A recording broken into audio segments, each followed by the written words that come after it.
Hey everybody, I'm excited to share with you some tips and some ideas around social media, and we're going to share this over a series of 3 videos, so it'll be really easy to watch. It'll be very convenient.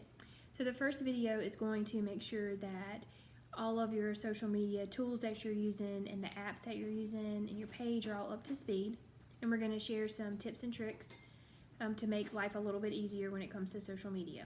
So the first thing that we want to make sure of is, do you actually have a real business page with your Facebook? Now, if you're wondering, well, what's the difference? If you have to accept a friend request from someone for them to be on your business page, then you actually have a personal page. So you want to make sure that your followers are actually having to go and like your page, and you want to make sure it's a business page for several reasons. At some point in time, Facebook will realize that this is actually, you're using your personal page for your business, and they're going to send you a friendly little thing that says, hey, we don't think you're really just doing this to connect with people. We think you're trying to sell something. So we're going to need for you to go and create a business page, and then you kind of have to start all over again. So we don't want that to happen. So just make sure that you do actually have a business page. It's really easy to set up. The next thing you want to do is make sure that you have downloaded, if you're going to be using your phone or tablet to manage your business page, that you have downloaded the Pages Manager app. So it is a white square and it has an orange flag like right in the middle, and you can link up all of your, if you have multiple business accounts, business pages, you can link those up, and you'll be able to see a lot of different things, and you won't have to worry about, am I posting as myself or am I posting as my business name when I'm responding to comments from people. So the other thing we want to talk about are the insights. So I'm going to show you here on my phone so you can set a benchmark for today to know where you are with your insights. So as you can see, I went onto my Facebook page there. Let's see, get that glare off. So a little white with an orange flag. And then on the very bottom right here, there's actually a little thing that looks like a chart. So you're going to click on that, and that is called your insights. So you can scroll down, and on the app it will show you just like over the past week. So you can see where the actions on your page were. You can look at your page views if you have more people looking at your page this week than maybe last week. Page previews, how many more likes do you have, what's your reach, what's your engagement with people, if you have anybody that's recommended your business, anybody's looked at videos, and how many people are actively following your page. Now this is just a little bit that you can do. The app is a little bit limited, so if you log on through Safari on your phone or tablet or on your computer to your Facebook page, then you will have many more options. You can actually trace it back over the last month to see how you're doing. You can also look and see what people in your demographic, what the demographics are of people in your area that are using Facebook. You can link up and see, are there different groups that you want to have join, that you want to link to your page. There's so many options on there, so I would encourage you to actually log on through an internet service provider such as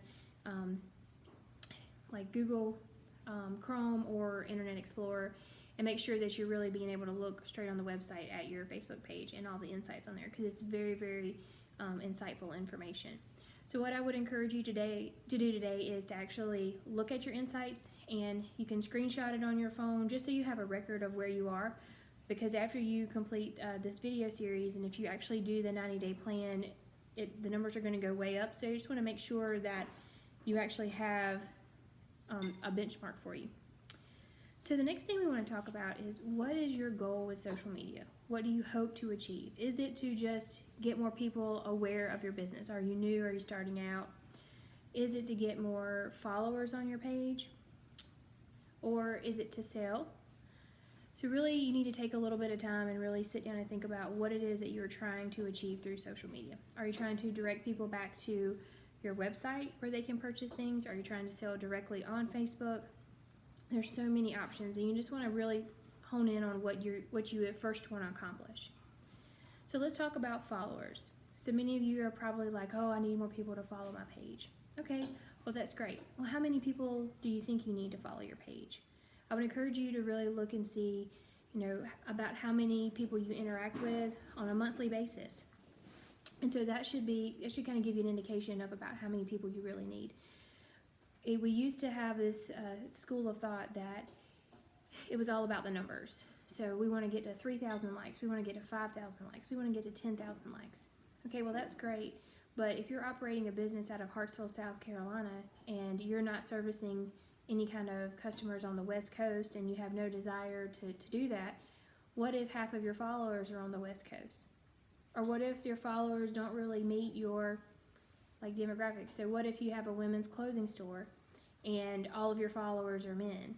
So you're only going to be targeting people that would be purchasing a gift for somebody. Or what if you have a school and all of your followers are people that don't have children or grandchildren that fit into that demographic? So you really want to see who your followers are. So I would encourage you to take a good look at your list of people that are following you and just make sure you actually have quality followers as opposed to just hitting a number.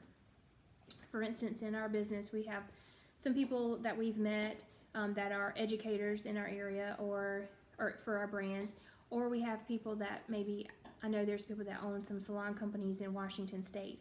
Well, chances are they're really never going to actively participate and purchase anything from us, and they're not the circle of influence for our ideal customer because they're just geographically in a different location. So we just want to make sure you really are looking at, do we have good quality followers? So now that I've given you something to really sit and ponder on, I'm going to also share with you some tips and tricks that you can use whenever you are doing your social media. So the first thing we want to talk about, get a little list here, is you want to cut yourself some slack. So a lot of times it can be so overwhelming to try to accomplish everything we've set ourselves up for with social media. We feel like we have to be on there all the time, constantly responding to people, and we put all this pressure on ourselves, and sometimes it just becomes a little bit overwhelming. So just cut yourself a little bit of slack. The next tip or trick is going to be schedule. So what I mean by that is several things. So the first scheduling is if you really know what your message is that you want to get across. In our 90-day plan in the second or third video, we're going to talk about setting up a plan of what it is that you really want to share with your customer base. And then you can actually go ahead and schedule those posts. So if you go onto your Facebook Pages Manager app and you create a post, it will give you the option of when do you want to publish this post. So you can schedule it. So you can schedule 30 days out of posts. You don't even have to think about it. And so what I would encourage you to do is 1 hour out of every month, you're going to sit there and plan out your scheduled post. And then you're just going to use 15 to 20 minutes every day to do what we'll call your live post. And they don't actually have to be live, but they should be interactive about what things you have going on. So say you own a restaurant or a fast food place and you want to take pictures of like all of the boxes ready to go for your to-go orders, or you want to take a picture of this great meal that your chef has prepared that you really want to share with people. So just make sure you capture the picture. You don't actually have to go post it and create your verbiage at that time. So just take your picture. Everybody usually has their phone on them, so take a great picture.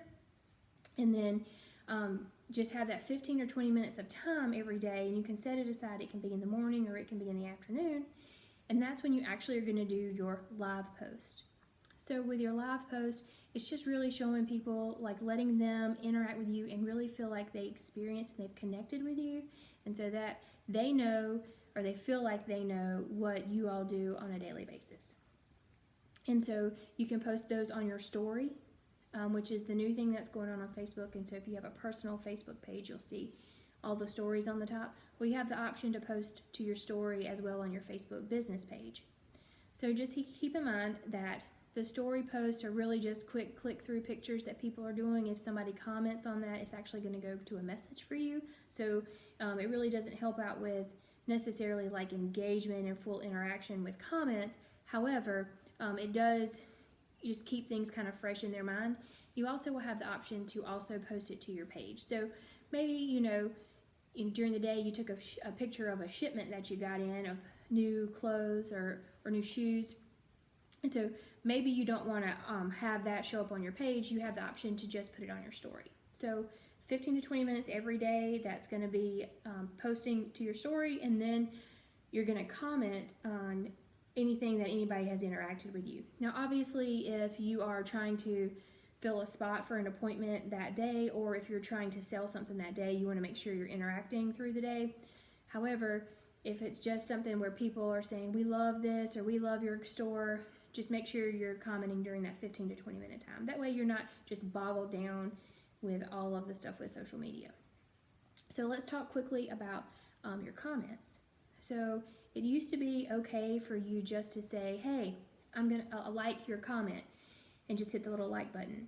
Well, when Facebook changed their algorithms at the beginning of this year, they changed it to where they really are trying to get back to what it was originally set up for, which was true connection. So with that being said, you want to make sure that you don't just like the comment. Now, liking it is fine, and it makes the person that actually wrote the comment feel special, and we always want to do that.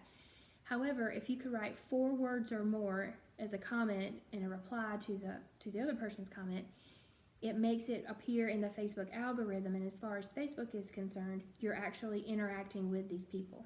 And so then all of a sudden, your stuff is going to show up more frequently on their news feed because Facebook thinks that you guys really are connected.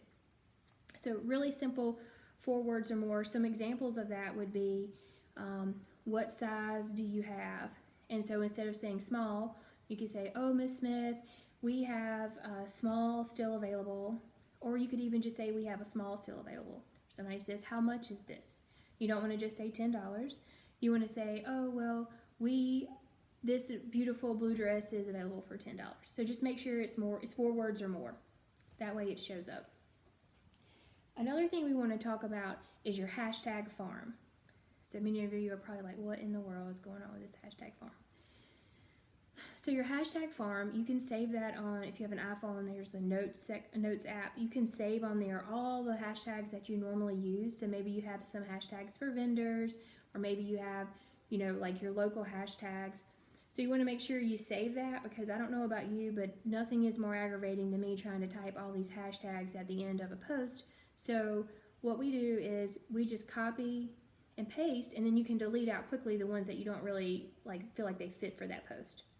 So while we're on the topic of hashtags, let's talk about the true purpose of hashtags. So a lot of times hashtags are a cute way to put something on there like, hashtag ain't nobody got time for that, or some kind of funny little saying. But really and truly, hashtags are designed so that people can search and find you quickly. So let's say you are a bakery. So maybe the hashtag you want to have is Hartsville Bakery. If you start to type in the hashtags, it'll actually pull up some. So I would encourage you to, pick some that kind of stand out to you and go with those and make sure they're consistent, because then you'll start showing up towards the top. At least 3 hashtags. You don't necessarily want to do 10 hashtags. The other thing you can do is look at your vendors that you have, and if you're purchasing from somewhere and they have some social media, look and see what their hashtags are. And then you can actually use those. But a word of caution on that would be, so we'll use some stores in town, for example.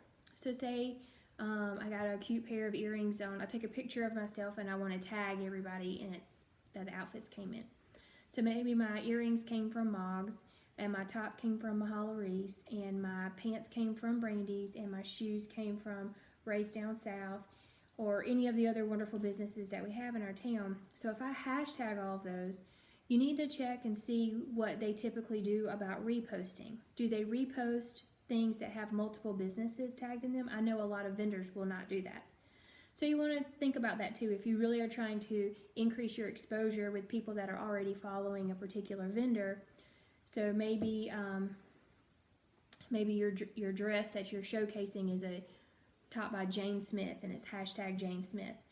So make sure that you look back through Jane Smith's social media pages for their brand and see if they're sharing posts of people that have included other brands in there. Does that make sense? So just being mindful and just doing a little bit of research will help you out tremendously, because there may be people in the area that love a particular brand. And so if you could get that brand to repost and share your stuff, then that's going to help you with your reach. And that's actually a really targeted reach, because the people that are following that brand, chances are they like that brand and they want to come buy it from somewhere. So the hashtag farm, put all your common hashtags and make sure you're using the correct hashtags. And you can do things like Experience Hartsville. That's a great thing because people that are coming in to our area to visit the new water park or the adventure or some of the great things we have going on at Coker College or the Center Theater and all the great things we have, it's hashtag Experience Hartsville. So maybe they're looking for stuff of ways to experience. So make sure you include that. So the next thing that I want to talk to you about is for those of you who are like how I was a couple years ago, I was very particular about what we would allow to go onto our social media pages. Everything had to look a certain way. I had to approve everything. But then I came to realize that not everybody has the same taste as me, and I'm not the same demographic of all the customers that we serve. So I would encourage you to release control a little bit. You still have all rights and all authority to pull a post, and it's okay to have just like some common guidelines, like we don't, post anything offensive and all of that great little just bubble of stuff. But really make sure you kind of release control a little bit, because what you're going to find is you probably have some gems of social media ninjas that work on your staff, and there are always people to help. And having said that, make sure you have a grammar buddy. So everybody can't be great in everything, but somebody is really good at grammar. So sometimes we get so excited about something and we type up this long post to put on Facebook. Well, there's like 20 grammatical errors in there and nobody can read it through because they get stuck on the error. So just keep that passion alive, but just like take a breather and read through your post and take the time and make sure it's good. And if you are not a good grammar person, just make sure you get you a grammar buddy. That will help you a lot. Also, you want to make sure that you include some real life pictures. And we talked about that a little bit when we were talking about posting things on your story. But people really want to see interaction. They don't want to see all of this like photo stock from your vendors of things. They want to see real life people and real life things happening. And also, I would encourage, if you are a company owner or a manager, make sure that you are making an appearance, regularly on your social media page, because people still want to connect with the top. They're connecting with the people they see every single day, but they still want to feel that connection with everybody in the organization. And the way that we have technology now, we really feel like we need to have constant contact and constant communication, and we need to be able to reach anybody in any level of any organization anytime that we want. So just making sure that you're periodically, in a picture and not just trying to give your wonderful staff all of the praise that they deserve. Make sure that you also include yourself and some things just to kind of talk about your business a little bit.